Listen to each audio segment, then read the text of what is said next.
a business that has hundreds of thousands of customers in over 190 countries all over the world, and they range from some of the most successful startups like Pinterest and Dropbox and Instagram and Airbnb and Flipboard to large enterprises all over the world like Shell and BP and Netflix and Samsung and News Corp, Pfizer and Bristol Myers Squibb, GE and Philips, Intuit, Commonwealth Bank of Australia and Suncorp, a very broad global enterprise customer base, and then a very large public sector customer base as well, where we now have over 800 government agencies worldwide using AWS and over 3,000 academic institutions, so a very diverse and fast-growing customer base.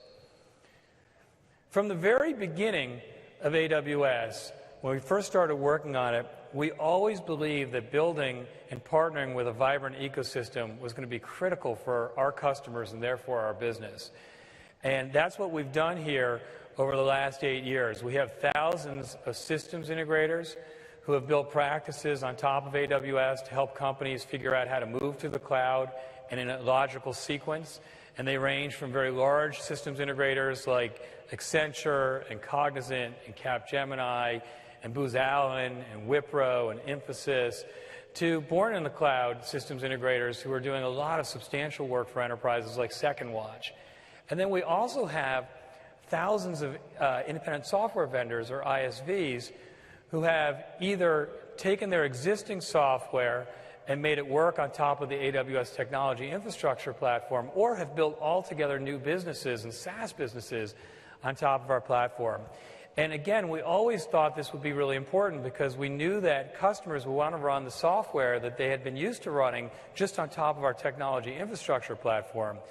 And also, we know that as customers are thinking about what platform they want to bet on and work with long term, they really want to make sure that there's this very broad ecosystem of software vendors that if they're a part of that platform, they know they can easily use because they also are built to run on top of that platform. And you see it here as well, whether they're more established ISVs like SAP and Oracle and Adobe and Autodesk and Informatica, or brand new, relatively brand new ISVs like Acquia for content management, or Twilio for telecommunications, or Heroku, who's built a PaaS container on top of AWS. Thousands of ISVs have built their products to work on AWS, and that's growing very rapidly as well.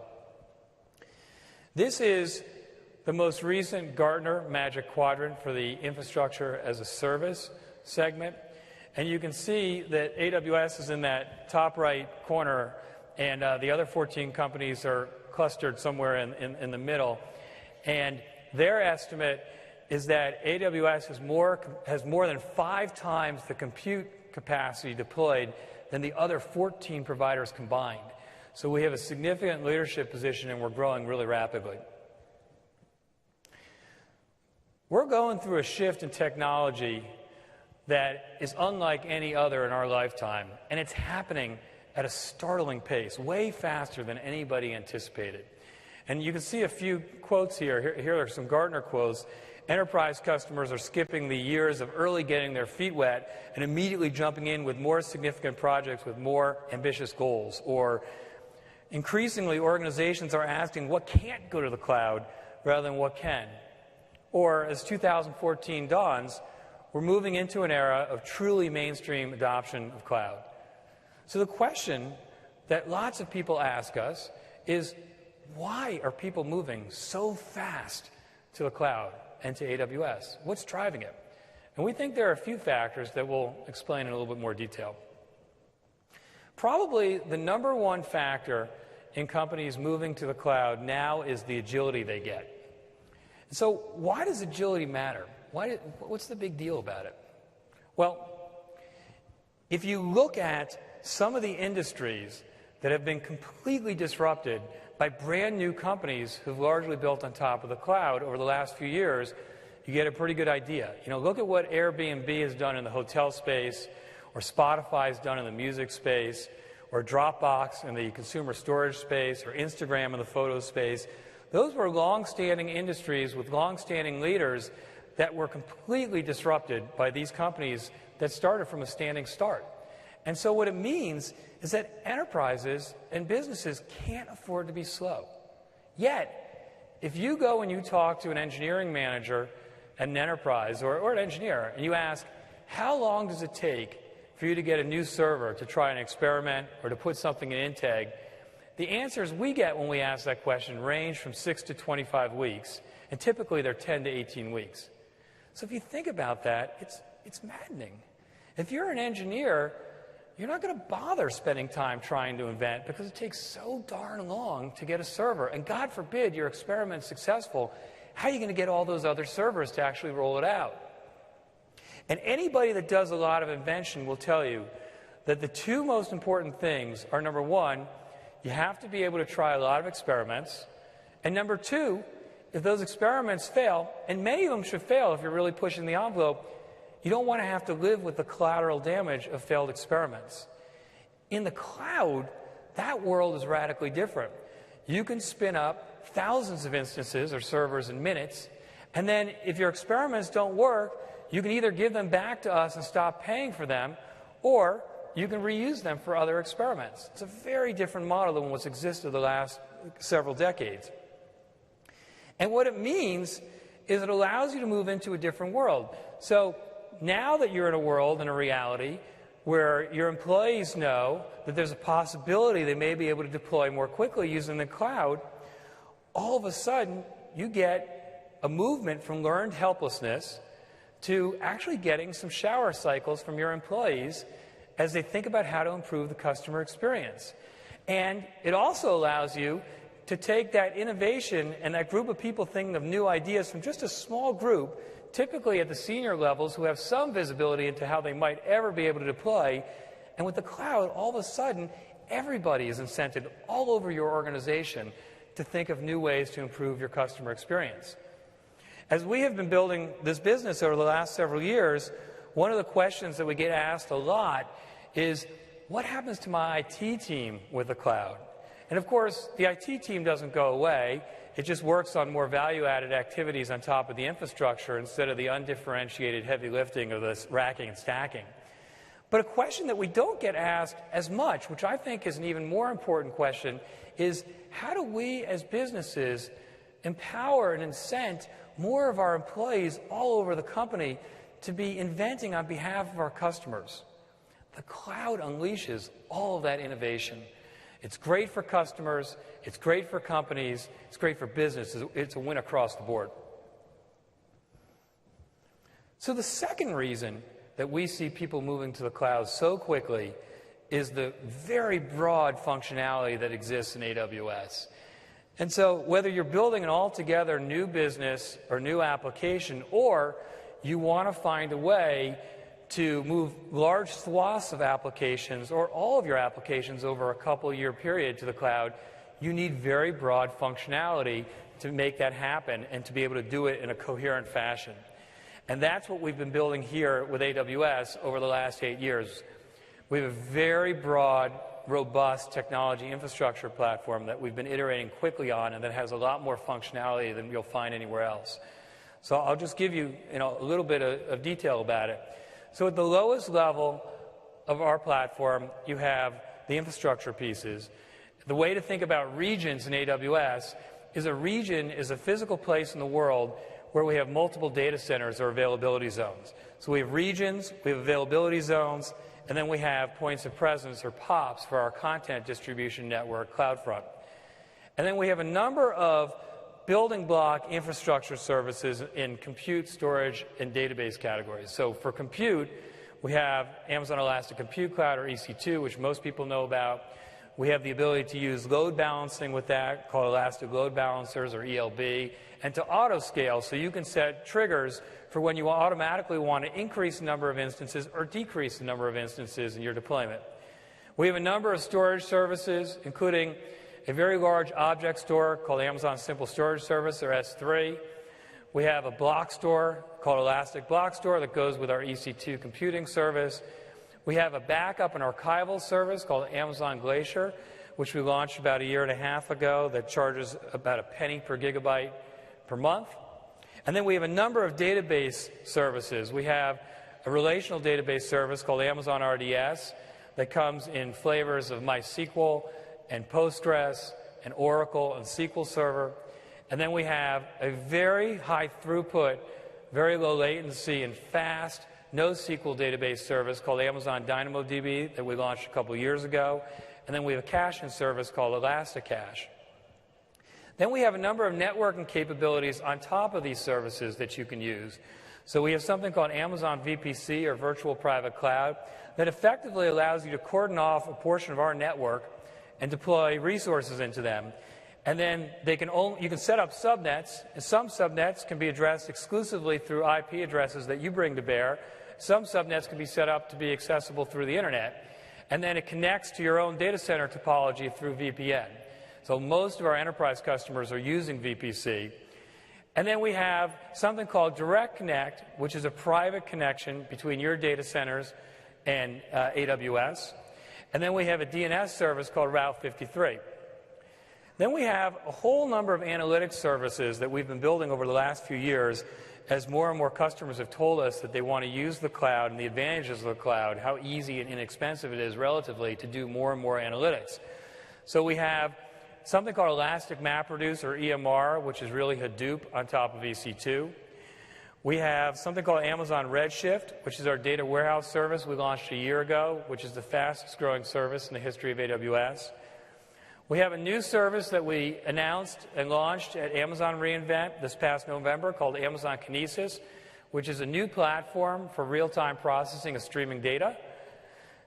And then we have a number of application services. So we have a content distribution network called CloudFront. We have a notification service called SNS. We have a queuing service called SQS. We have an email service called SES. We have a workflow service, SWF. We have a service that we announced at reInvent called Amazon Workspaces, which are virtual desktops in the cloud. We have an application streaming service that we announced at reInvent this past November called AppStream. And then we have a search service called Cloud Search. So a broad array of application services. And then we have a number of management and administration capabilities. So we have a monitoring service called CloudWatch. We have identity and access management that allow you to have fine-grained controls for the different users in your organization.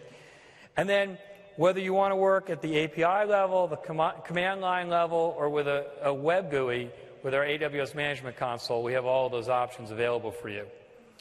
And then we have what people traditionally, I guess, have called platform as a service or PaaS, but we have a number of services that are really higher level abstractions to using our platform.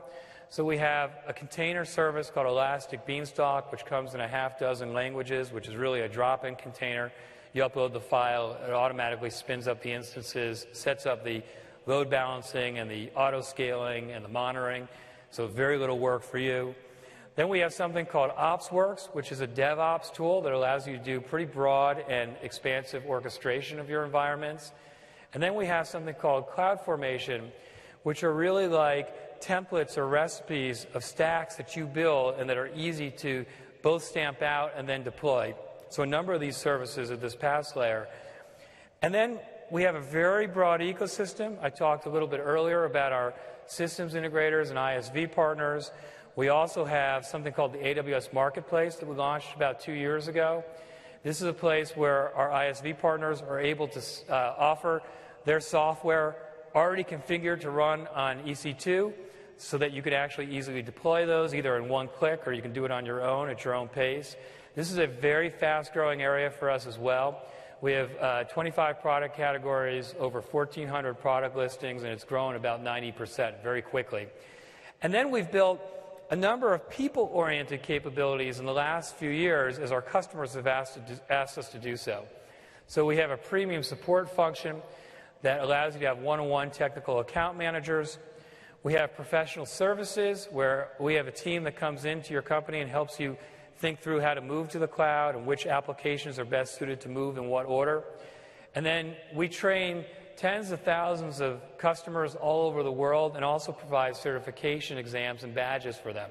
So very broad, very robust technology infrastructure platform that's continuing to get broader quickly and has a lot more functionality than you'll find anywhere else. But it's not just having a lot more services that helps you. That is obviously a big help. But it's also what number of features and capabilities you have within those services, because you can launch something that's very feature poor and it doesn't allow you to accomplish your mission. So you typically need a lot of capabilities in these services. And we also are iterating and adding features at a very fast clip. And so this is an example just with Redshift, our data warehouse service. So we launched that a year ago or so, last February. And already just since last February, in 13 months, there are 56 new features alone in Amazon Redshift. So iterating at a very fast clip. Here's another example of where the amount of features and capabilities within services matter. So we have a number of instance families in EC2, a very broad number of those. And we have those because we've been listening to what our customers tell us they want to optimize for their various workloads. So way back when, we started with our standard instance family, which is the M1 family, which has a balance of compute and memory and network. And then we had customers who said, boy, I have compute-intensive applications. Can you build a compute-intensive instance family? And that's why we built the C1 and the CC2 families. And the only difference being CC2 are clustered. And then we had customers who said, I have I/O-hungry applications. Can you build an I/O-optimized instance type? And that's why we built the HI1. And similarly, we had customers, especially data warehousing customers and those running Hadoop, who said, I have really storage-hungry workloads. Can you build a high storage instance family? And that's why we built the HS1. And then we had a number of graphics companies and gaming companies and scientific computing companies who wanted a GPU in their instance. And so we built the CG1 instance family, which has GPU inside of it. And then we had customers who wanted memory-optimized instance families, and that's why we built the M2 family and the CR1 family. Again, the CR1 family difference is that they're clustered. But over the last 6 to 9 months, we've spent a lot of time building a new generation of instance families where we are able to provide the latest and greatest and the best possible performance for all of these types of instance families. So, for instance, the M1 was refreshed to the new generation M3s a few months ago, and the M3s have SSD-based storage, and they use all the latest processors, and they have much better and more consistent performance at a lower price than the M1 family. The C3 family, similarly, is the latest instance family in the compute-intensive world. And this instance type has enhanced networking. It allows you to have 4 times better packets per second than the C1 instance. It has hardly any jitter, so the performance is very consistent. It has also about 60% better overall performance than the C1. So this instance family has been very popular, and people have used it to a very large extent. I'll also add that what's interesting, too, about the C3 instance family is it not only has this great enhanced networking, but it also has a significant amount of memory, and it turns out that our customers who are running high-performance applications often want and need that memory to have better performance. So this has been very, very popular. In the I/O-intensive world, we've added a new family called the I2 instance, which is an upgrade from the H1 generation. And this also has SSD-based storage. All of our new instance generations have SSD-based storage. And it has more SSD-based storage than the prior version, about 56% more than the HI1. And it has much better IOPS capabilities. So on the largest instances of I2, you can get 365,000 4-kilobyte random read IOPS and 315,000 4-kilobyte random write IOPS. So very strong IOPS capabilities. We launched a new G2 family that has more instance sizes than the old CG1 at lower prices and better performance. That's a win for everybody. And then we have 2 new announcements we're making today of things that are coming in the next few weeks. So the first is a refresh of the high storage instance family, the HS1s. And this refresh will have double the vCPU threads, and then it'll also take the storage throughput from 2.6 gigabits per second to 3.6 gigabits per second.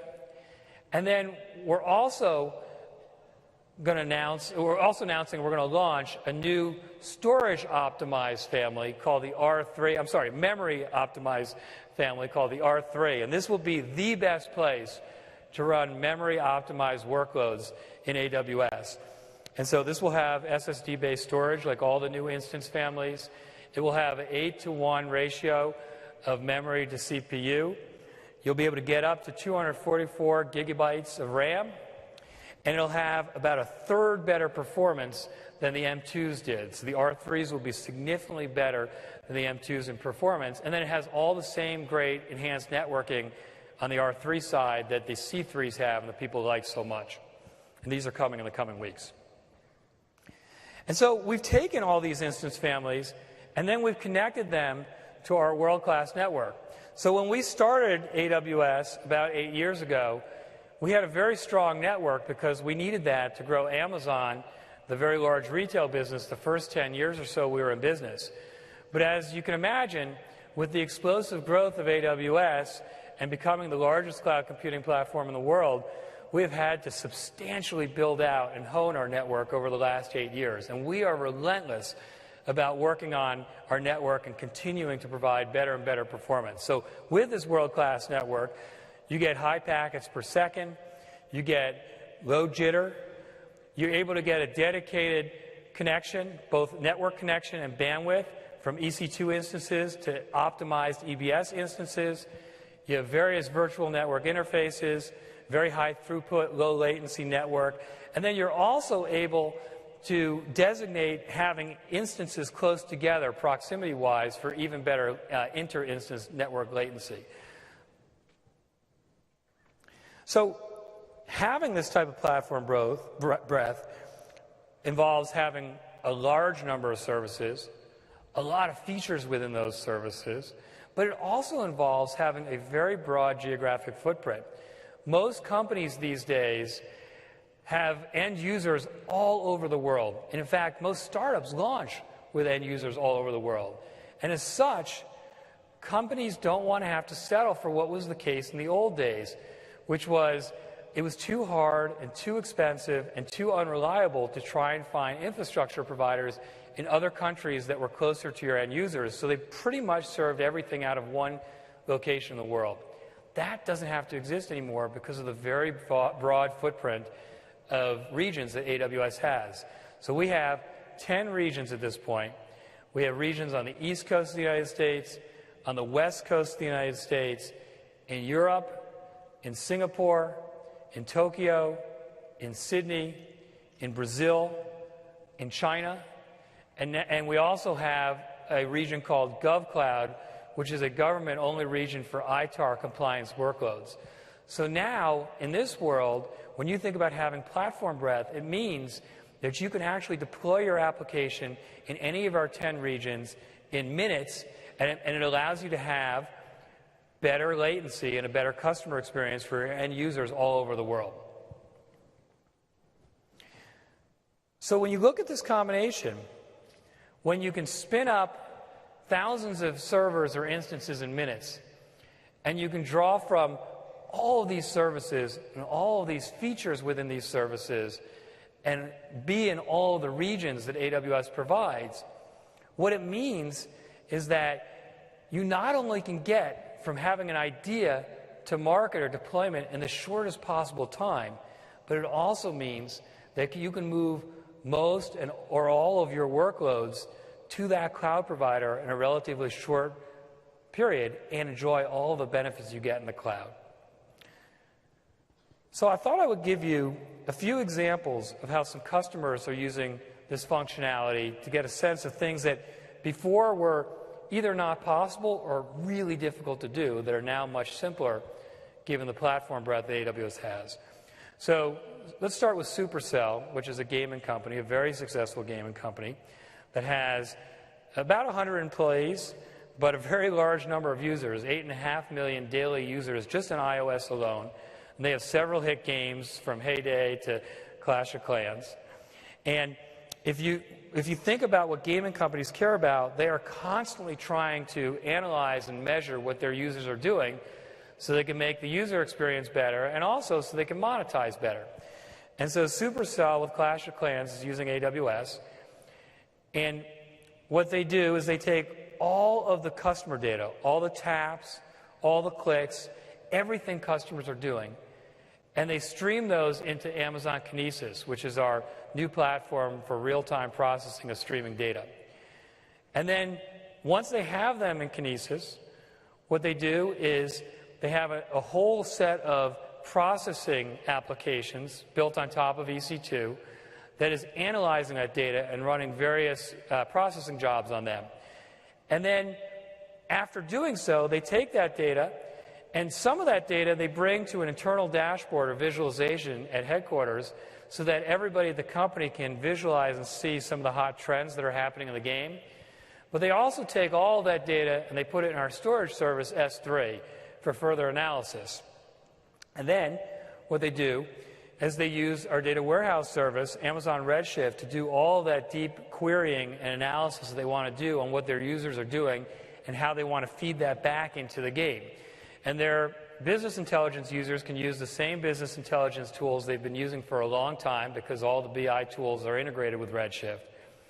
And then for some of the data that they actually don't analyze regularly, they put that into our backup and archival storage service, Amazon Glacier, which stores data for 1 cent per gigabyte per month, so that if they want to query on that data later or use it in whatever fashion they could imagine,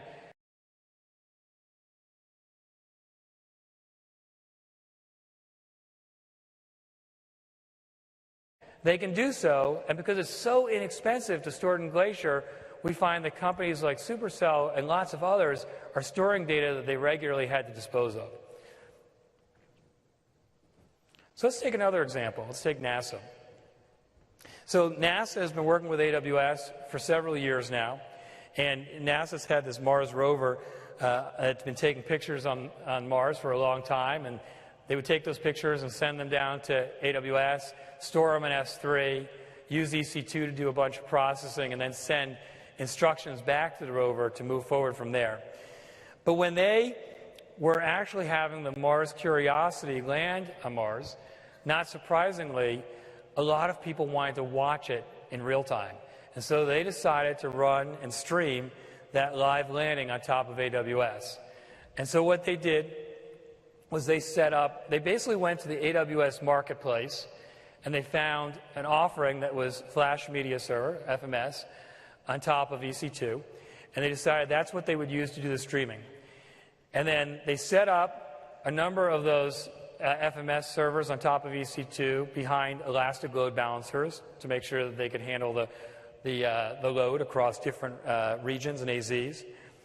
And then they used Route 53, our DNS service, to do the routing to the different clusters of them. So they used weighted round-robin distribution that allowed them to designate different load to the different clusters that had the most remaining capacity. And so each of these FMS servers they figured out could handle 1 gigabit per second. So they replicated them and they deployed them to multiple availability zones in multiple regions so that each cluster of FMS servers were able to handle 40 gigabits per second. And what they then did was that they used our service called CloudFormation, which is this very powerful automation and authoring tool, to set up the stacks that they wanted to deploy so they could just stamp out these 40 gigabit per second clusters of FMS servers. And it deploys them in the order that you decide to orchestrate them, and you can do it in a repeatable way, so it was very simple for them to do. The whole thing was about 181 lines of JSON. It was very quick for them to write and then to test and deploy. And what they found was that as the volume became larger and larger, which is, of course, what happened as people tuned in to watch the landing, it was really straightforward for them to just stamp out and deploy these CloudFormation clusters. And, of course, the landing happened. Their streaming went flawlessly, and they were very pleased with the experience. Here's the third example. So Nintendo, the gaming company, as a lot of gaming companies with popular games like Mario Kart and Pokemon X and Y, they have a social networking app really embedded inside of all of these games. And you need a few things if you're going to have a social networking app that's embedded in these games. And that social networking app, which is called Miiverse, runs on top of AWS. And so to make that work right, you need three things. The first is you need very low latency everywhere in the world. And so what Nintendo has done is they've used Route 53, our DNS service, and they've used latency-based routing capabilities. And what that does is it routes requests to the closest, fastest possible location.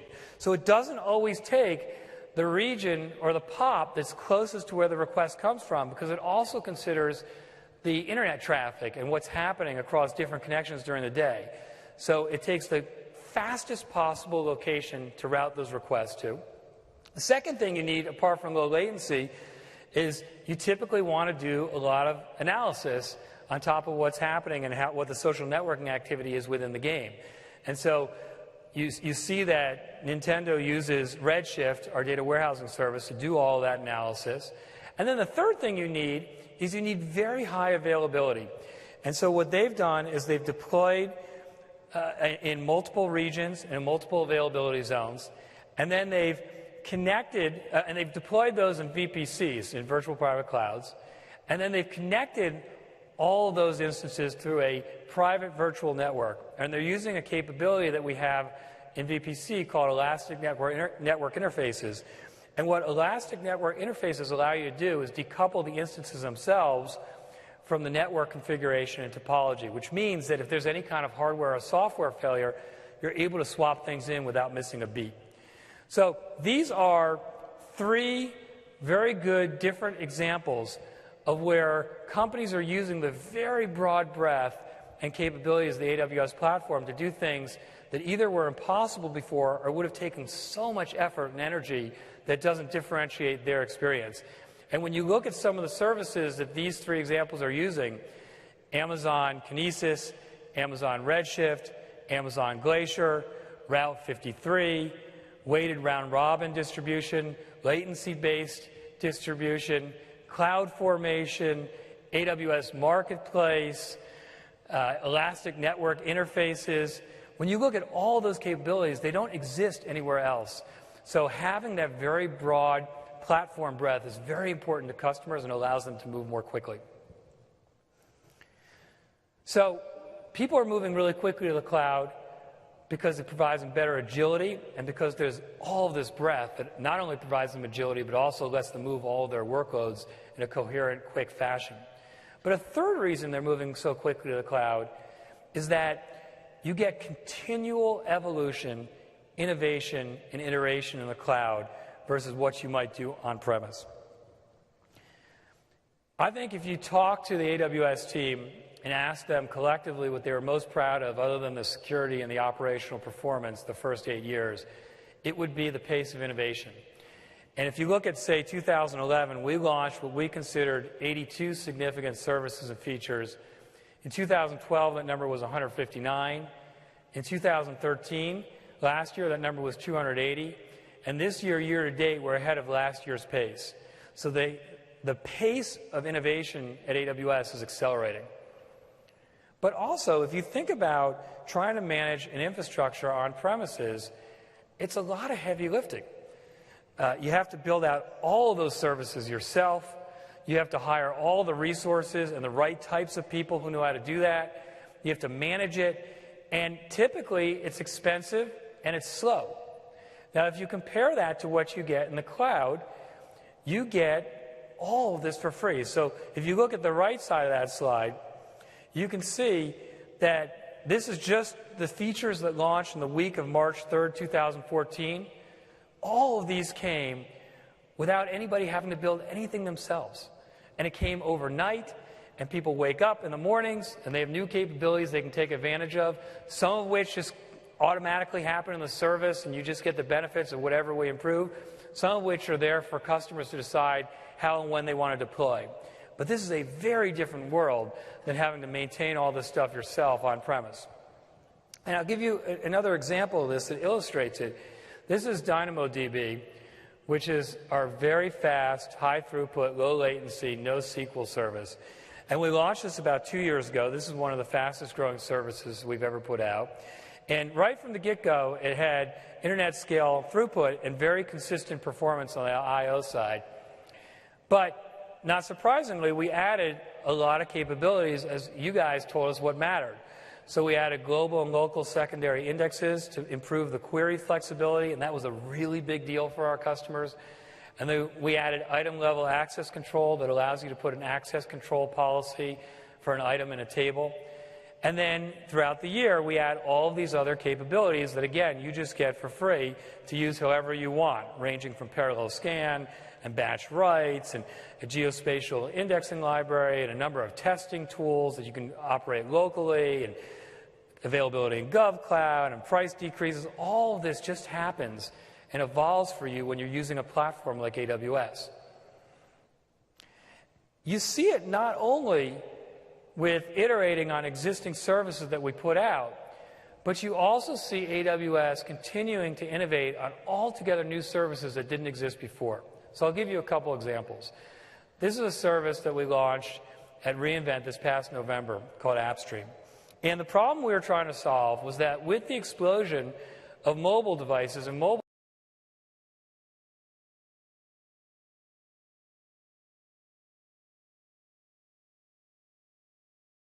usage, a lot of developers were left with an uncomfortable and unhappy decision, which was if they had graphically intense applications or experiences, they either had to send it verbatim to the small number of people that had devices that could handle those graphically intense experiences, or they had to water down the experience to get mass adoption.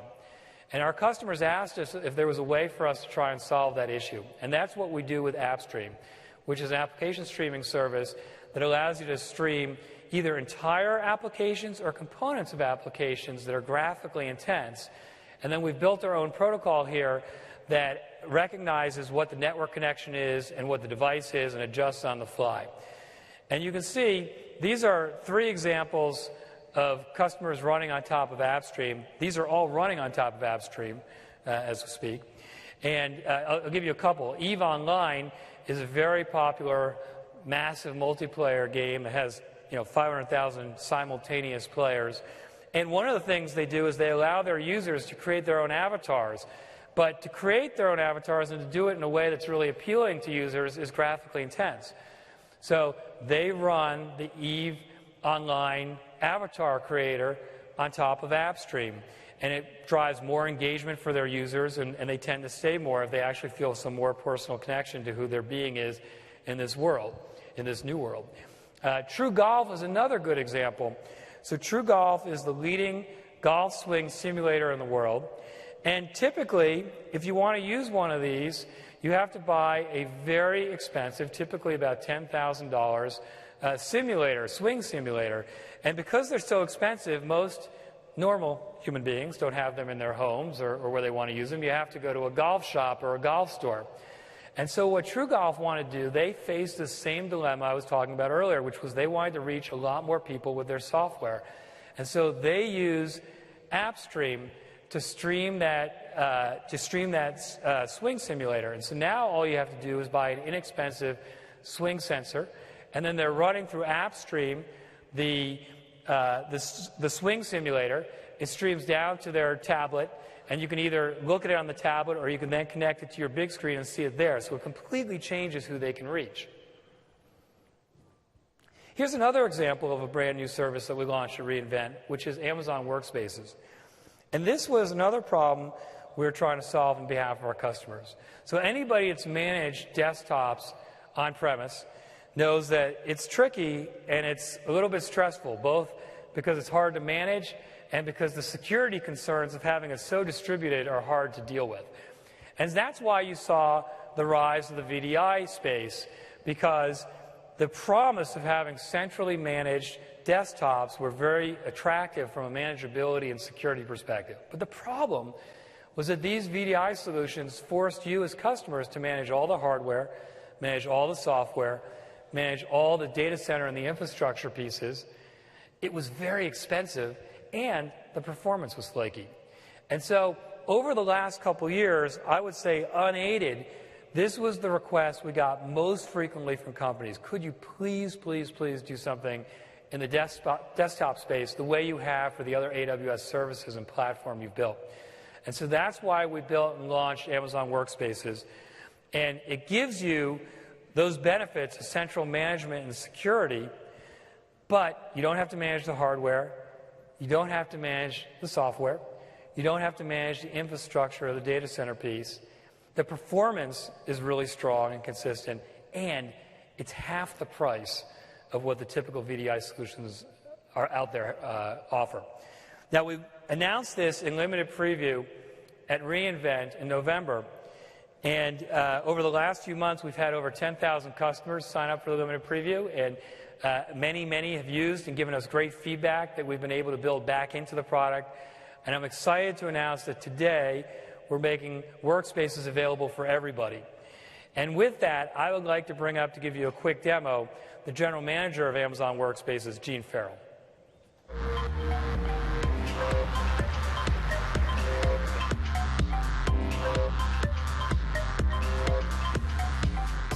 Good morning.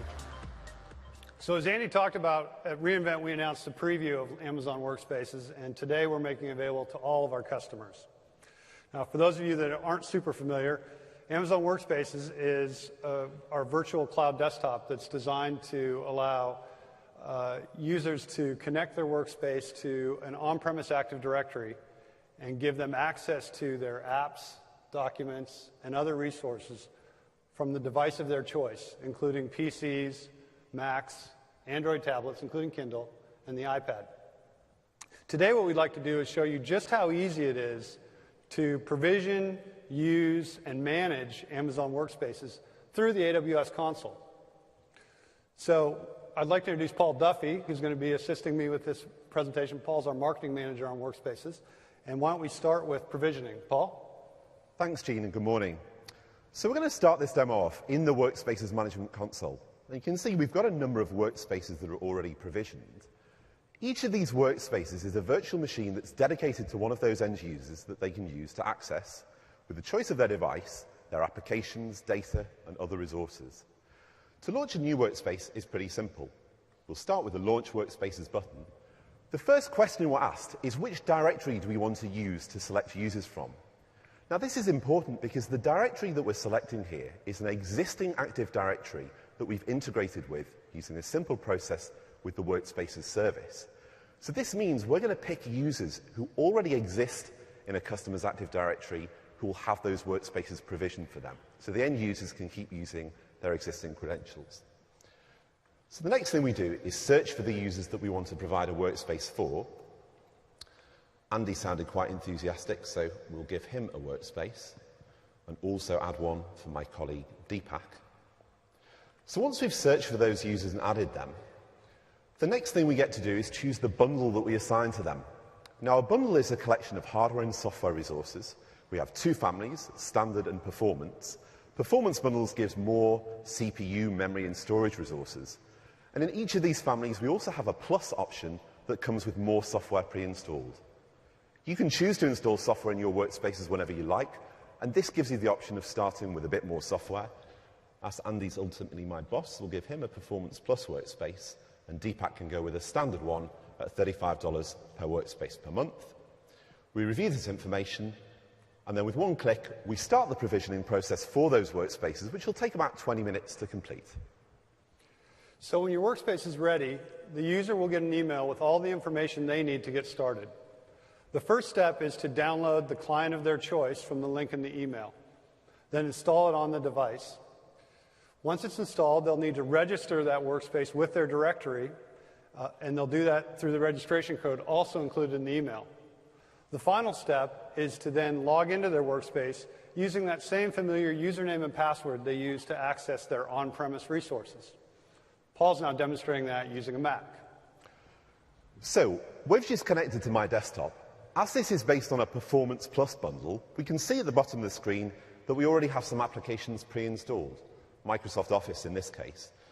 So we can start up this Word document, You can see the nice graphics in there. We could choose to start up a web browser and browse the Workspaces homepage or look at anywhere else we want to look at on the internet. Or we could also start Outlook. Now, one of the things that's really interesting about this, it seems I'm just opening a mailbox, but from a user's perspective, this is connecting to an existing Exchange server, it's using my existing Active Directory credentials, and it's giving me the same email, the same experience that I would have with any other desktop. I don't have to change my behavior. Looks like I've got an email from Andy here who wants a workspace, so we can say check your email, and he'll have one at the end of here. We're going to go back to the Word document, and this graphic looks like it could do with a little bit of rework, so I'm just going to add a comment in here. So while Paul's doing that, when we were building workspaces, we heard a lot of feedback from customers about how important it was to support today's mobile workforce. These are users that move from device to device throughout their day, depending on where they are and what their context is. To do this, we made workspaces persistent. So the session, the app state, all your docs persist between sessions and across devices. So you can go from different situations and always have your resources with you. So to demonstrate that, Paul's going to move from his Mac to his iPad. So you can see we've switched over to the iPad screen. He's just launched the Workspaces app. This is really important for a user. When you think about a typical day in the life, you might be at your desktop working on a presentation, following up on something, and then be called off to a meeting. Rather than worrying about packing up your laptop, making sure everything is synced between devices, now you can simply grab your tablet, head off to your meeting, and have confidence that when you get there, everything that you were working on at your desk is now with you in that meeting. So here you can see the iPad has come back, same document it was at a minute ago. So we're using an iPad Air, not this one, the one's in front of me now, to access this workspace. And you can see, because of the persistence features that Gene talked about before, we're left exactly where we were. The last thing I did in this Word document was add the comment. I'm straight back into that Word document. I could go back into my Outlook inbox. One of the other things we want to highlight here, the desktop experience wasn't originally designed for touch devices, so as we built the service, we added a number of capabilities to make it easier for users to have the best quality experience on a touch device. They can bring up a keyboard on screen if they want to type. We also have this slide-out radial control that gives them access to things like changing the mouse mode or using the Windows key if they need to get the best interaction with that Windows experience. My personal favourite, one of my favourite applications, MS Paint, so we can see whether my drawing skills have improved over the last few years. Clearly, Paul's art skills need a little bit more work. Now let's take a look at it from the administrator's perspective. If we can bring up the administrator console. So one of the things we tried to focus on with Workspaces is the IT administrator, that Windows administrator. And we wanted to give them the ability to use the same familiar tools that they use today to manage desktops in an on-premise environment, to manage their cloud resources through Workspaces. So when we're connected to an on-premise directory, a workspace behaves just like a traditional desktop would in the enterprise network.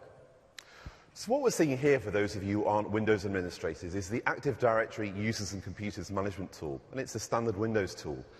There are a bunch of users here, but the more important thing to show here, in this organizational unit here I've called Engineering Team Workspaces, I see these computer objects. These represent workspaces that have joined an existing Active Directory domain, which means, from the point of view of me as an administrator, I can use existing tools to connect to and manage these workstations. That might mean something as simple as collecting to a Windows event log. It might mean using System Center for application deployment or whatever software tool I'm using for that, deploying my kind of antivirus software, deploying group policy. Users get the benefit here because they can continue to use their existing Active Directory credentials to access their resources seamlessly, like you saw with Exchange before. Administrators benefit because they can manage these desktops just like any other desktop in their organization, but without that heavy lifting of provisioning as you saw at the start. So, no upfront investment in hardware or software, no complicated new training for your IT administrator to learn to be able to manage workspaces. And with our simple pay-as-you-go pricing, you can provision from 1 to thousands of workspaces and only pay for what you use. No long-term commitments, no minimums. We're really excited to be bringing Workspaces to everybody today, and we hope that all of you take the chance to sign up. Thank you for your time.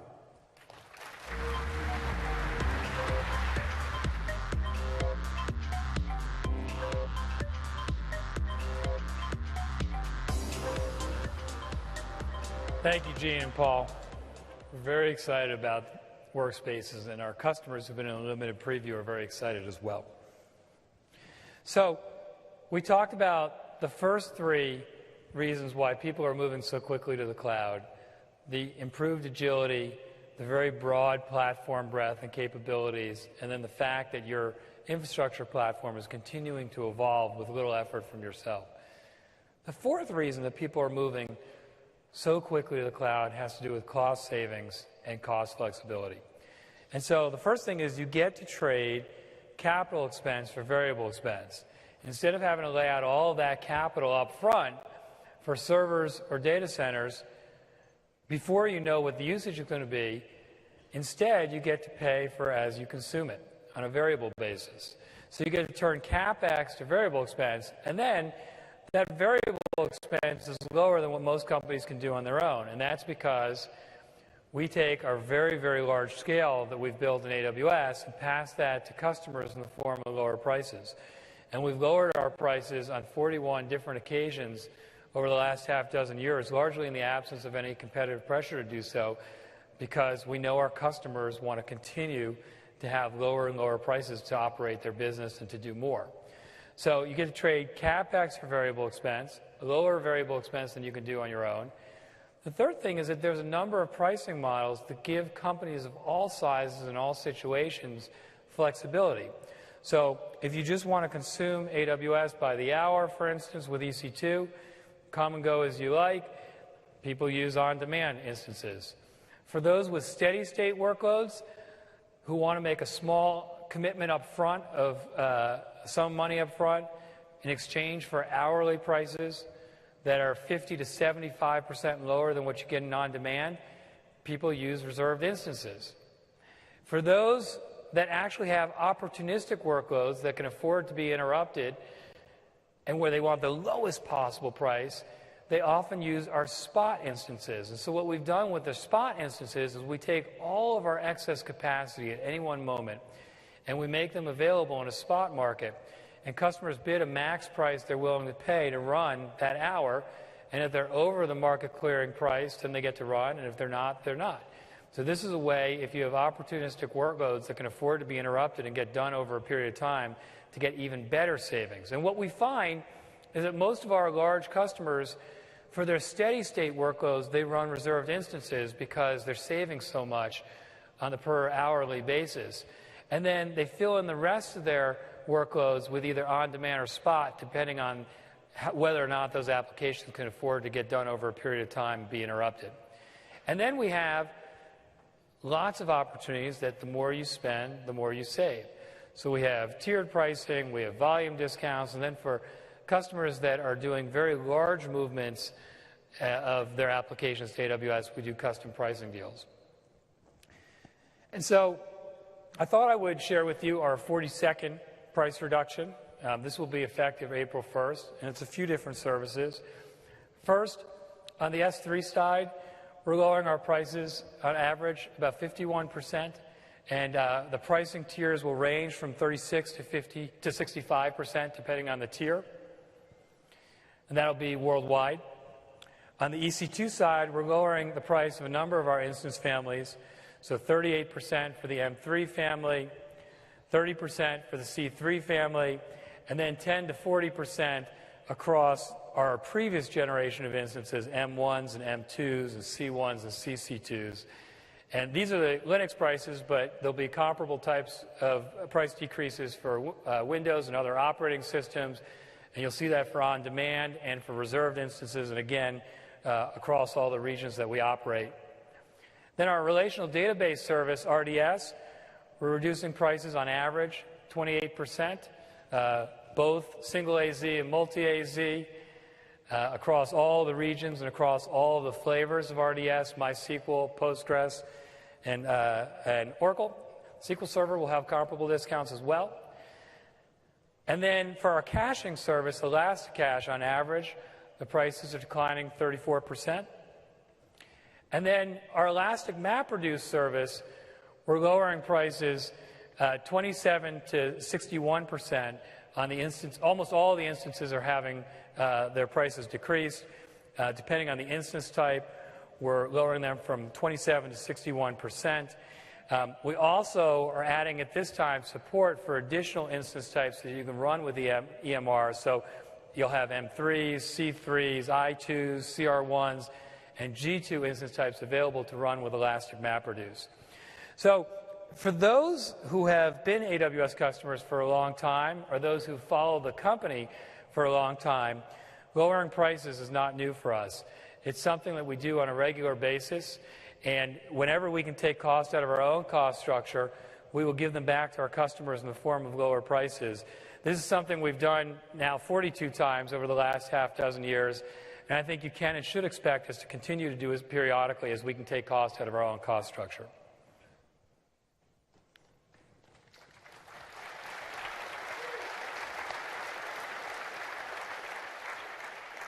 These are just a few examples of customers and how they think about cost structure in the cloud. So this is Mortar, and their comment was without AWS, we would have needed to raise $7.1 million to launch instead of $1.8 million. So it really changes your ability to get further with your idea and see if you have something meaningful. Dow Jones, migrating data centers to AWS contributes to a global savings of $100 million in infrastructure costs. Commonwealth Bank of Australia, we've halved storage costs. We're looking forward to saving hundreds of millions of dollars.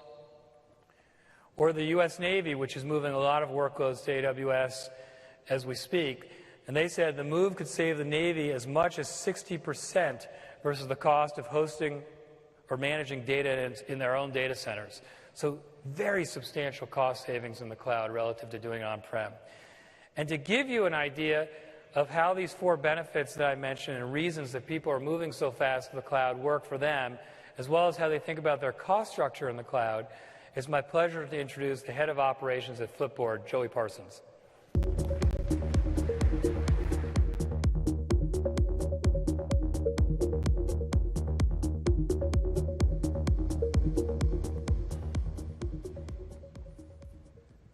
Good morning, everyone. My name is Joey Parsons, and I'm the head of operations at Flipboard, where our mission is to build the world's best personal magazine. With over 100 million readers and 250,000 being added every day, we use Amazon Web Services to deliver a fast, beautiful experience to you. For those of you who are unfamiliar with Flipboard, we bring a multitude of amazing content in a flippable format to your iOS devices, Android tablets and phones, Windows tablets and web browsers, and do this by curating the best of the web, your favorite RSS feeds and blogs, content from your social network, whether it be beautiful pictures your friends are posting, interesting links they're sharing, unique content they're creating, and other activity within your social graph. We also work with over 200 of the best digital and magazine publishers worldwide to bring the best seamless news and reading experience beautifully and directly to you. Just 1 year ago, we launched the ability for you to create and share amazing magazines for things that you're passionate about and engage at a whole new level with your friends, readers, and followers. It really enables you, the reader, to become the editor and build immersive experiences within Flipboard. We've had over 7 million magazines created in just about every category and topic you can imagine. It's impressive to search our magazines and find exactly what you're looking for, expertly curated by a thought leader or respected person of that world. Now, with this kind of scale and growing, we have to make important decisions about our platform every day, and from the beginning, we needed a platform that could scale with us and quickly. We chose Amazon Web Services from day one, after evaluating a few other cloud providers. From a cost, performance, tooling, and maturity standpoint, we naturally went with AWS. It also forced us to focus on distributed services and fault-tolerant systems from day one. One of the more important pieces of the AWS infrastructure for us is CloudFront. We make heavy use of static content, especially images, and our proprietary paginated content is served directly out of CloudFront. Whenever there's a new point of presence being brought up around the world, it helps our international reader base have a faster reading experience. Beyond CloudFront, there are two big portions of Flipboard's architecture, using EC2 and other AWS services. We have our real-time interactive systems that serve reader and magazine content with real-time integrations of social activity. We also have our data importing platform that ingests new publisher content, RSS feeds, and streams of data from your social networks. Now, the scale of both of these architectures is extreme. And with an international reader base and new content being created on the web every minute, we need tried and true systems to be able to meet the rigors of that demand. One key decision we made early on was to use MySQL and in turn RDS. With the auto-miner version upgrades, automatic backups, easy restores, and the ability to spin up read replicas to add capacity made it a no-brainer for us to choose what AWS provides. It allowed us to focus a little less on MySQL administration and a little more on scaling out the rest of our services. December 5th was a sad day around the world as Nelson Mandela passed, and our editorial staff quickly created an awesome magazine to commemorate his life. While we knew that there'd be a ton of engagement, we had no idea what to expect next. We went from 0 to millions of readers for that magazine in just a matter of minutes. Now, the story is simple and one you've heard many times before, but being able to react to a drastic change in demand and add new machines is a stark contrast to the alternative. Having your moment and disappointing your readers with poor performance or unavailability. One of the more important lessons we learned in regards to using AWS is to control our costs as our reader base grows. We have a constant need to add new machines to our environment to meet the demands of our readers' activity. A few important lessons stand out.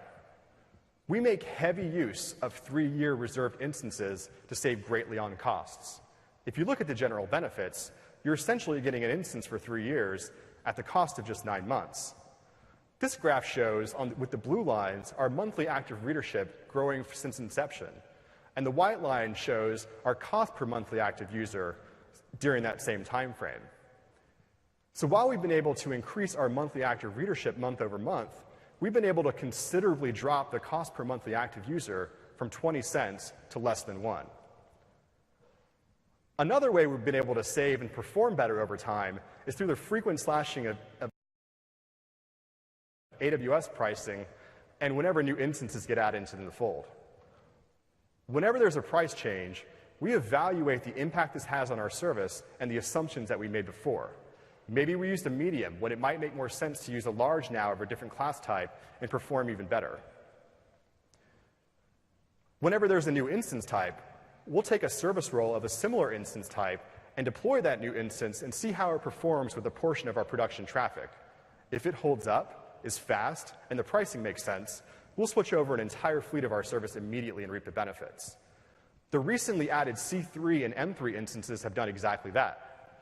We've been able to replace a significant amount of our C1s and M1s with fewer C3s and M3s simply because of the bang for your buck on processing power, and the fact that they're backed by SSDs helps a ton too. We're also very excited about I2 instances and how we may be able to replace some of our H-based clusters that currently use High-1 4x larges and perform even better. Now, we're not only efficient from an operational expenditure position, but also on team and staff. If you looked at our Amazon footprint and equated that to a traditional data center experience, we'd have a huge operations team at Flipboard. From network engineers managing the network, data center staff constantly racking new machines, dealing with provider and procurement relationships, we'd easily have a team of 15. We've been able to scale to over 100 million readers with just a full-time staff of 3. We're incredibly happy with what we've been able to accomplish with AWS thus far. And looking into the future, we're loving some of the new products that have been released recently, like Kinesis, and the impact that can have on our real-time stream processing. And we'll continue to evaluate and test DynamoDB for our interactive services as it continues to mature and grow. One recent announcement we're really excited about is we're incredibly stoked to see AWS expanding into China. China is a strategic region for us internationally, as we already have a large reader base there and variants of our applications servicing them. Having the ability to serve content directly out of China and build out infrastructure there helps us tap into one of the biggest markets of readership around the globe, and we're excited for AWS to help us deliver.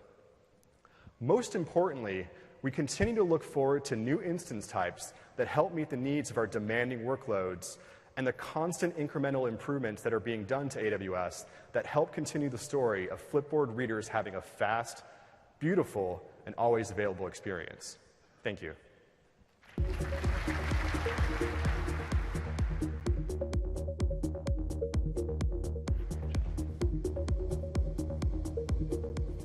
Thanks, Joey. Very neat. So a question that we get asked quite a bit is, how are enterprises thinking about the cloud now in 2014? And the way the question gets asked is people say, what are some of the patterns or the macro strategies that enterprises are using to think about and actually move to the cloud? So there are about 7 that we see frequently that I thought I would quickly identify for you. The first is, whenever there's any huge shift like the cloud is, the first workloads to go are development and test. And you're seeing that in the cloud as well. And there are lots of examples of it. You can see Lionsgate, the entertainment producer, is running SharePoint and SAP workloads and dev tests on AWS on their way to production in AWS. The Tokyo Stock Exchange is running a variety of Oracle workloads and dev tests on top of AWS. And Galata Chemicals, the additives producer in Connecticut, is running their SAP dev and test on top of us and then saving 70% in the process. So dev test are typically the first workloads to go, along with altogether new workloads. And that makes sense because there's no legacy, there's no migration. It's kind of a no-brainer. You get a better cost structure, better agility. You don't have to do all of the work of building all the components yourself. You get the fault tolerance and multiple availability zones and regions at your disposal. And you see that here too. You can look at PBS that has built all their video streaming apps to work on AWS. Or you can look at Qantas Airlines in Australia. So they wanted to build a hotel booking website. And so they built it on AWS. It's called Huru.com. And this is a supplement to their existing airline business, and it's been very successful for them. Or GE has built a manufacturing collaboration application, which allows GE engineers to collaborate on materials and models and simulation and equipment in an ITAR-compliant environment, which was important for them given these products. So you see a lot of altogether new workloads moving to the cloud first, along with dev test. Then there's a couple variants of hybrid workloads that we've seen more and more of over the last 18 to 20 months. So first you see applications that were built on-premise, often either at the same time AWS was really expanding or before, that want to tap into resources in the cloud. So you can take the NASDAQ MarketWatch application. This was built right around the time that AWS was launching, and they have a lot of analysis that they'd like to do during the day. But the amount of data is so much that they can actually process it. They don't want to actually add all those servers and data center capacity. They want to use the cloud to do that analysis, and so they use Elastic MapReduce to do that multiple times during the day, and then it comes back to the application, and users can use it multiple times a day. Or you can look at SunPower, which is a global solar and energy provider, and they have a leasing business and a leasing app that they use AWS for disaster recovery. And that has allowed them to have disaster recovery, reliable disaster recovery in a much shorter time frame than what they could do on-prem or in a colo, and they save $120,000 a year versus running that in a colo. Or Nokia, which has a very large mobile business, and not surprisingly, they want to do a lot of analytics on those mobile users. And they had a data warehouse solution that was expensive and hard to manage and fragile. And they moved to Amazon Redshift, our data warehouse service, and they're now able to run those same queries. They run twice as fast for half the cost. So big difference. So you see workloads that were built on-premise leveraging the cloud, and you see it the other way around, where you have applications that were built in AWS that are leveraging on-premise assets. So Samsung is an example of this. They run their Smart Hub content on top of AWS, but they want to use their transaction processing system that lives on-premise. So when people go to make a purchase of whatever content they're buying, they move over on-prem to run on that transaction processing system, and then seamlessly go back to the application that's operating in AWS. So you see movement both ways in the hybrid world. And then the next couple are really about migration. And we're seeing an enormous amount of migration from enterprises to AWS over the last 2 years. You see it at the application layer like this, and you can see here are a couple examples. Unilever, as an example, has 1,000 websites, over 1,000 websites that are operating on top of AWS at this point, 500 of which have been migrated. And so they have built a template and a way to do that that allows them to do it rather quickly and easily. And they're able to get new product websites out now using AWS in 2 days versus what took them 2 weeks before. Or Bristol-Myers Squibb, they moved their simulations and their lab to AWS for their clinical trials. And what they've found is that simulations that used to take 60 hours now take 72 minutes on AWS. And they're 64% less expensive on AWS than what they were on premise, which means they not only save money, they get more work done more quickly, and as importantly, it means they need less human samples, which is goodness, since a lot of those human samples are children. So you see lots of enterprises moving workloads, migrating workloads to AWS, and then you're starting to see quite a bit of entire data center consolidation and migration from on-premise to AWS. And this is an example. News Corp has thousands of servers and instances running on AWS with thousands more moving. They have a pretty substantial initiative to reduce their data center footprint from 40 down to 6, and they're consolidating and migrating a lot of that to AWS. And it's not only allowing a lot more collaboration, but they also expect to be able to save $100 million in the process. And then the last of the 7 patterns that we see in enterprise movement in the cloud is the all-in strategy. And this was made famous, I guess, by Netflix and Reed Hastings several years ago. And what Netflix figured out was that they didn't want to have to continue to be world-class at operating the infrastructure, which was important to their application as it is to any application, but it didn't differentiate their business in any meaningful way. And they were actually quite good at running the infrastructure. We work closely with them, and they're very impressive. But they didn't want to have to keep investing in people and tools and resources to have to operate that infrastructure themselves. They wanted to be world-class and the best anywhere in providing great original content and viewing experiences. And so what you saw was over a couple-year period, Netflix moved virtually all of their applications to AWS. And you're seeing the same thing with a bunch of other companies. The Kempinski Hotel Group in Germany is doing the same thing. Suncorp, which is the very large insurance financial services company, Australia, announced at our conference in November at reInvent that they're in the process of moving all of their workloads to AWS. And so when Reed and Netflix announced this several years ago, it was pretty pioneering. I would say today it's not as pioneering. You're seeing more and more companies move all into the cloud.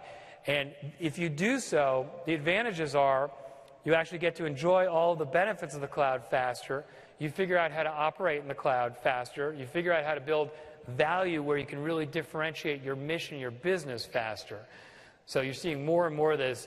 You're going to see more announcements throughout the year of these types of movements to AWS. I'd like to now bring up an enterprise that is very forward-leaning, very innovative, and is blazing new trails going all in the cloud as well. It's my honor to introduce the CEO of Infor, Charles Phillips.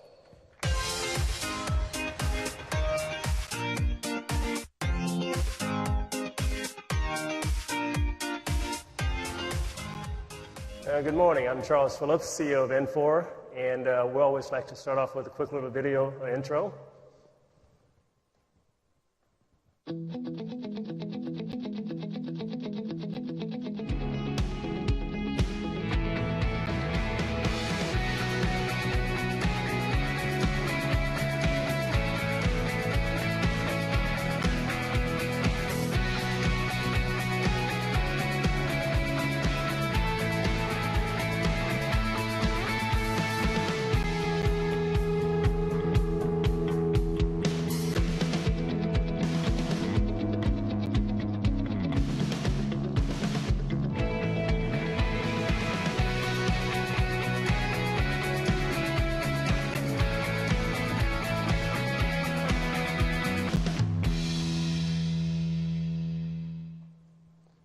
Well, great. Just to complete the introduction to N4, we're the third largest business applications company in the world. You probably hear the term ERP, and we build ERP applications for specific industries. And it's really a transformed company. Really, over the last 3.5 years, we've transformed it to something completely different if you knew N4 before. A bit of context, I came in December of 2010 with 3 colleagues from Oracle, and we all joined the same day, and we spent about $1 billion over the last 3.5 years doing one thing, building great products with beautiful user interfaces. So that's part of our differentiation. We're the only applications company that has a separate creative agency in New York City, and that's where we're headquartered. And we did that because we thought user experience was going to be a big differentiator for us going forward. The next generations of users would demand more intuitive, more consumer-like interfaces. And so we're taking that skill set and bringing it to the enterprise. So we have a separate agency, and we've hired people from media companies, advertising agencies. We have a Pulitzer Prize winner for information graphics. We have the digital effects artists who did the movie The Avengers. We have the Kenneth Cole designers. These are people you can find in New York that went there for creative reasons and ended up somewhere along the way picking up software skill sets. We call them left-brain creatives. So that's one big part of our differentiation. The other thing we do differently is build applications by industry. So all of those last-mile features that normally people don't like to do because they're hard and leave to integrators and consultants to do, we've made that part of the core product. And so after all that investment over the last 3.5 years, 11,000 new enhancements by industry, we delivered 1,000 integrations, really reinventing the product and becoming a product-focused company. We're now at a point where it makes sense to start to pivot and go to our next disruption, which is going to be cloud with Amazon. So along the way, we made some investments more tactically to start moving customers to the cloud. We have about 2,000 customers that are there now, about 12 million consumers who use those applications. But that was more on an opportunistic basis, but it's growing. So what's changing now is there's a big opportunity in the enterprise industry, software industry, to really move customers more aggressively because we think they're ready.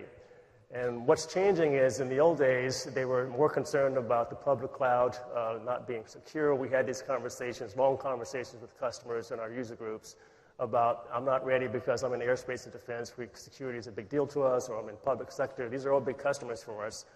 But that conversation is changing. Most of their security breaches are now internal, and they actually view the cloud, especially Amazon's cloud, probably more secure than their own facilities. The second thing that's changing is they realize they have to move faster. And so all the industry features we've been adding allow them to actually view the software as a service because they don't have to customize anymore. So they want the same continuous innovation and fast provisioning that they see these SaaS companies doing in other parts of their business. And then last thing we decided to do is we had to lower the cost of the infrastructure as well, not just the actual cloud service.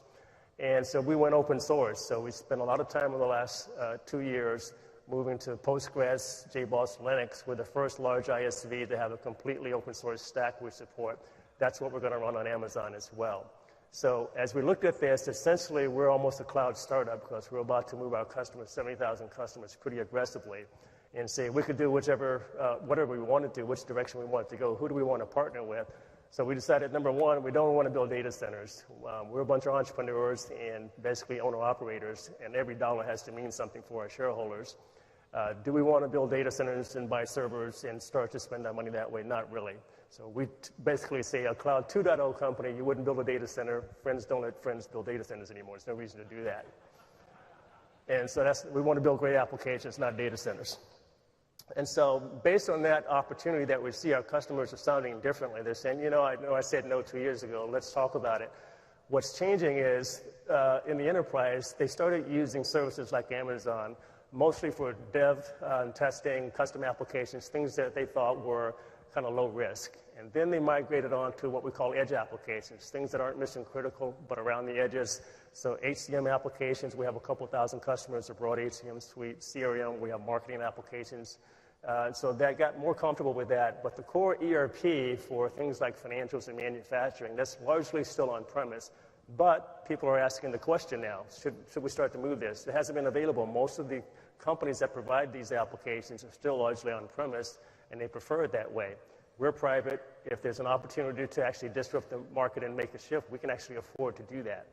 And then what's even less likely to be in the cloud is the core industry, that last mile functionality I talked about. So a patient classification system for a hospital or formula management for a beverage manufacturer. The core mission critical thing they care about, they kind of were comfortable with that on premise, at least historically.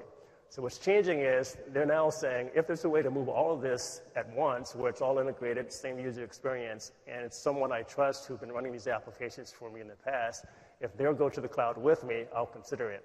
So that's exactly what we're announcing today we're going to do, is we're going to hopefully disrupt the industry, and we're introducing something called Infor Cloud Suite, the world's first end-to-end industry suites in the cloud, and we're going to use Amazon exclusively for this. So all those last mile features I talked about that we put into the product, there's actually was pretty good timing because you need to do that to make it a standard service by industry. We also introduced something called Upgrade X, where you can pay basically $55,000. We'll convert your data and move you to the cloud for existing customers who've been loyal to us, and have our partners doing the same thing, and of course the beautiful UIs we're known for. All that on AWS. We have customers in 164 countries. It's one of the few companies that could scale with us. So we'll have micro-vertical cloud suites, we call them, by industry. There'll be a cloud suite corporate, a cloud suite healthcare, a cloud suite aerospace and defense, automotive, so on and so on. This is the way we think of clouds because this is the way our customers deploy applications by industry. And so to give you an example, to click down on one of them, Infor Cloud Suite Healthcare, this is what it would look like. You'd have all the edge applications I described for financials, HCM systems, onboarding, all the things you'd expect in the back office. But then a lot of things that are unique to healthcare, like clinical integration. We're the #1 in clinical integration in hospitals. By the way, we run, if you look at the hospitals in the U.S. with more than 150 beds, 72% of them run Infor applications. We have other things like nurse scheduling, surgical instrument management, patient acuity, all these things that are mission critical for a hospital, and these things must work all the time. We have those, and so we've integrated those in. Since they know we understand their processes, we've worked with them a long time, we can now say it's okay to move. So Amazon has a great reputation and brand name. They're HIPAA compliant, all the security requirements for that industry. And it's an industry under pressure right now. Their cost model is changing. They have to go to population management, away from fee-for-service. They need to know their costs. They need best practices. And so automation is a big answer for that. And so the timing is great to work with Amazon on this. So we think Amazon's a perfect partner for us. They have the global scale we needed. We're in a lot of different countries, a lot of localizations we've already built for different countries. We had to change a lot of our products and make an investment to do that. We wanted to take advantage for things like auto-scaling. To do that, we had to expose state in our application, make them stateless. That way, when a session ends, we can give that capacity back to Amazon and not pay for it anymore. So things like that require investment. It's hard to do that across multiple suppliers. We decided to pick one and go deep and make sure we optimize all the patching and management tools around that. And a lot of these services that really make it a cloud service weren't available on all the other platforms. And then lastly, just the cultural aspect, the fact that Amazon and Andy and his team were so responsive, and they acted like entrepreneurs like we are. And we were able to make these decisions and develop these applications and work closely with them.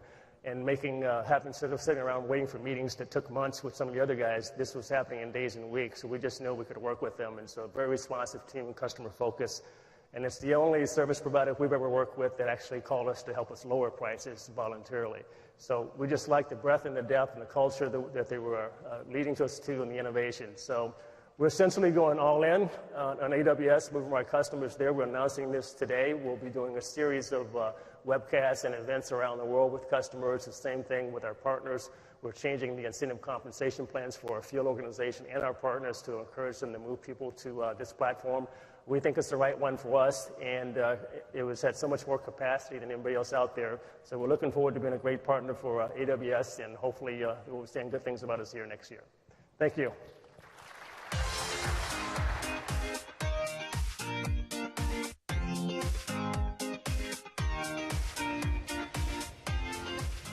Thank you, Charles.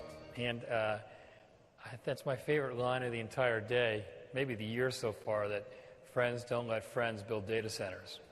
It's very good. We're really excited about partnering with Infor for many years to come.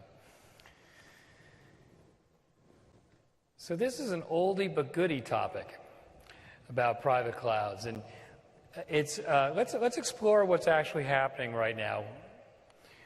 if you talk to the technology analyst firms, and when we talk to customers, what we're finding is that the companies that have built private implementations haven't been so satisfied with what they've built so far and the results. And this is a quote recently from Forrester that said, 92% of private clouds are still falling short of the core requirements, self-service, full automation, tracking, and monitoring. And those are the basics.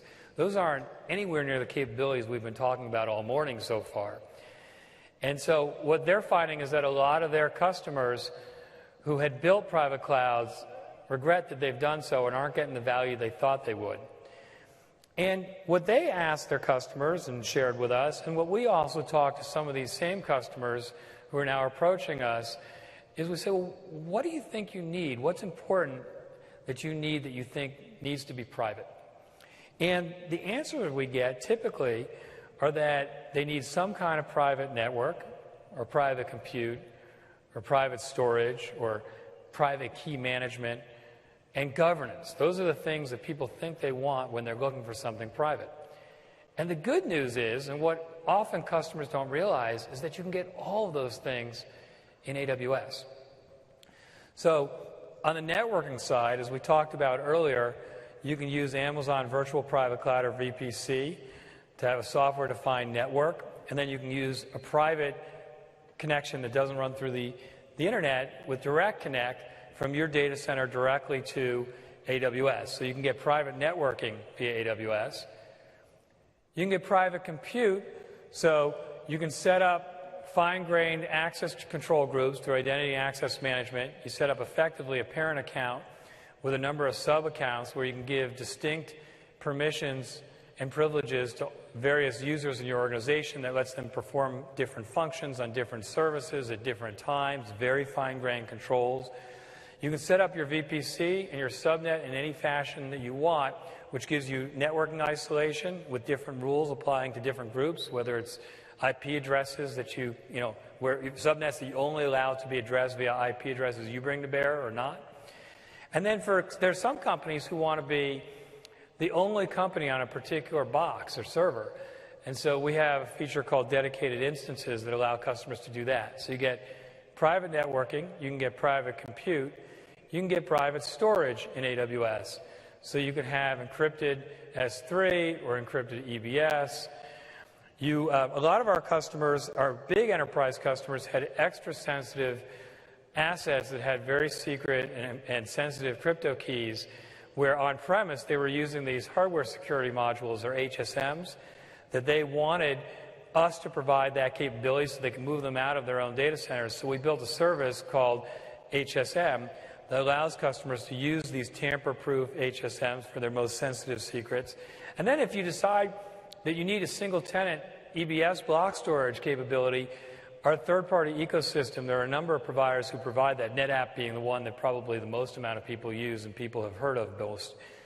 So private networking, private compute, private storage, and then you have the ability to have the governance and compliance that you need in AWS. So the first thing we always tell customers, sometimes they say, gosh, if I use the cloud, am I going to lose control of my data? I can't lose control of my data. My business isn't set up that way, and the government's requirements require that I don't lose control of my data.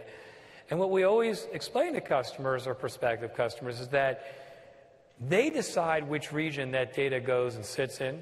It doesn't move unless they choose to move it. They can encrypt that data in motion or at rest. And to us, it just looks like a blob. We don't look at it at all. So you don't lose control of your data. You very much control your data. You also have fine-grained access control policies for each of the services and all of the operations within the services that give you additional governance capabilities. And then we launched at reInvent this past November something called AWS CloudTrail, which gives you full visibility into your API calls. So it shows who made the API call, where the API call emanated from, what resources was it trying to change, and what changes were made. And enterprises are adopting this to a very large extent. We also, over time, have heard from our enterprise customers that there are a number of certifications that they need to have to be able to move the workloads they want to AWS, either for their own industry compliance or just the way the governance works within their own company. And that's why we have very methodically over the last 8 years added a number of certifications that made enterprises more comfortable about moving these workloads into the cloud. So SOC 1 and SOC 2, ISO 27001, PCI compliance. You can run HIPAA compliant workloads in AWS.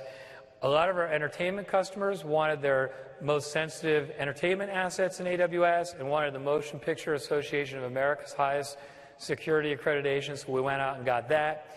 And then we have a number of government certifications ranging from ITAR to FedRAMP to FIPS. And then the latest one that we announced this morning was the new Department of Defense-wide provisional authorization that allows any of the agencies in the DoD to now much more easily use AWS, and our DoD customers and agencies are very excited about that. So we've added a number of certifications. And then, almost invariably, the first question we get asked when we talk to enterprises about using AWS and moving large amounts of workloads and then also maintaining their governance and compliance needs is about the security of the platform. And what we start off telling customers is that we operate with the same strategies and tactics, many of those that have been deployed over the last 30 years. So we have very strict physical access control to our data centers. We're careful to make sure there's no network intrusion. We make sure when people abdicate resources, we wipe those disks clean. And then we've built a number of software capabilities that give you even additional control than you sometimes have on-prem through identity and access management and some of the software firewall capabilities that we provide.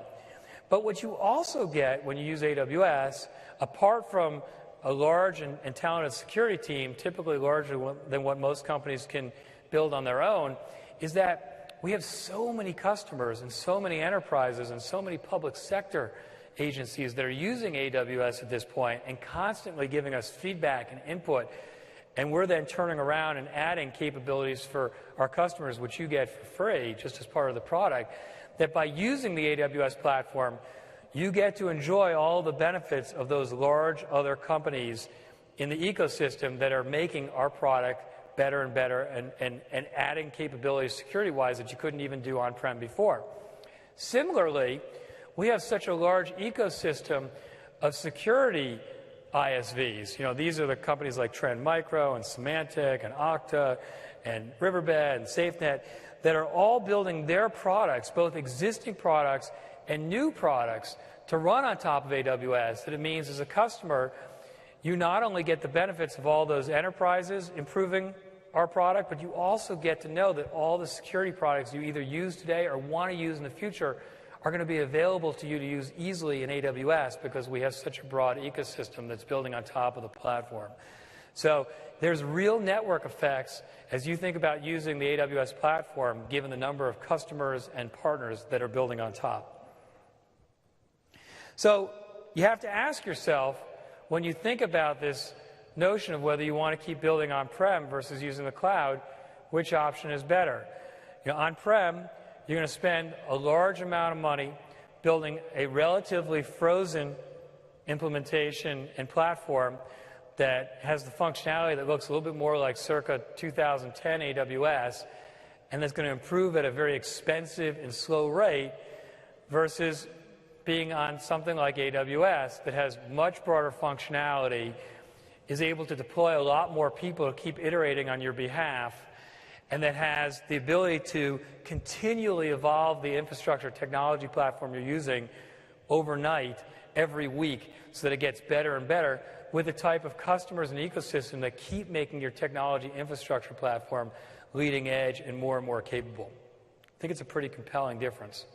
Now, when we explain this to customers, they get it, and they understand why it's so attractive to move to the cloud. But often they get worried when they come to this realization because they say, oh gosh, does that mean that I can only move everything to AWS or only run on-premise? Is that the binary decision we have?